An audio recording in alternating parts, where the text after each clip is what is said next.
Alright, just beat the game. Let's see what we got here. Yeah, the end poem. Of course. Wait, what are they actually saying this? Alright, skip, go, get to the bottom. Alright, okay. It says right here, and the player was the universe. And the player was love. You are the player.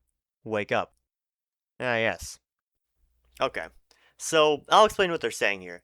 This line is basically saying that Hinduism was right. Specifically a variant of Hinduism called Kashmiri Shaivism of the Advaita tradition. Here, I'll break it down in more detail. Allow me to take you to the home of this religion. None other than India.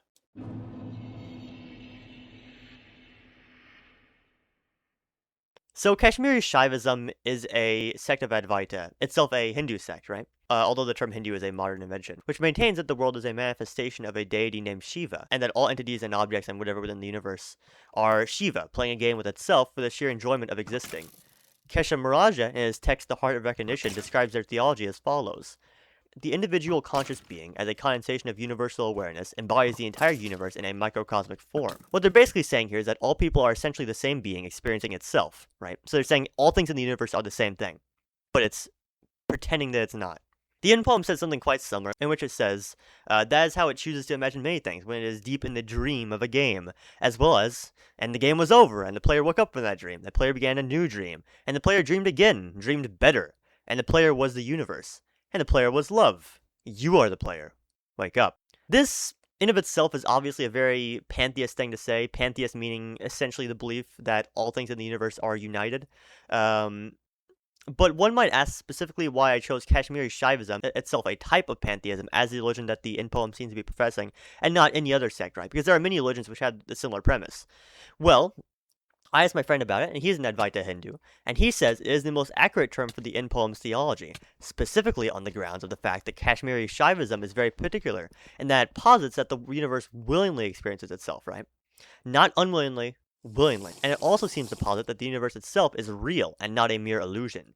These generally contrast with the other forms of Advaitaism, some of which posit a monist view, in that the universe is, according to them, not truly real besides God.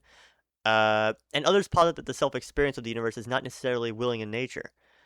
Earlier in the poem, it even says, "Who are we? Once we were called the spirit of the mountain. Father Sun, Mother Moon, ancestral spirits, animal spirits, jinn, ghosts, the green man, then gods, demons, angels, poltergeists, aliens, extraterrestrials, leptons, quarks. The words change, we do not change.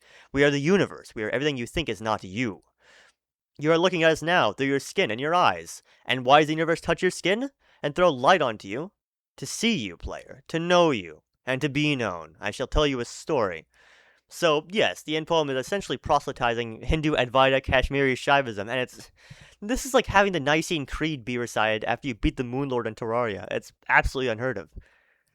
Now, I'm not the first one to make this observation, right? People have talked about the end poem before. It's shown up a lot on the internet since it was first penned, and people essentially had this be their first introduction to, like, religion, sort of. I have my problems with this poem from Minecraft being the thing that decides people's religious affiliation and their view on the universe. This is like watching that one Cursed Gestagot video and having that decide your whole view of reality. And many people did do that, yes. And I find it kind of absurd that a video game in of itself can be this influential as the people's real continuing beliefs, just as a whole. I will be the first one to say that when picking one's religious views, one should not really use Minecraft as their benchmark. I find it very similar to people reading Percy Jackson and becoming Hellenic pagans, except, well, they did that too, obviously.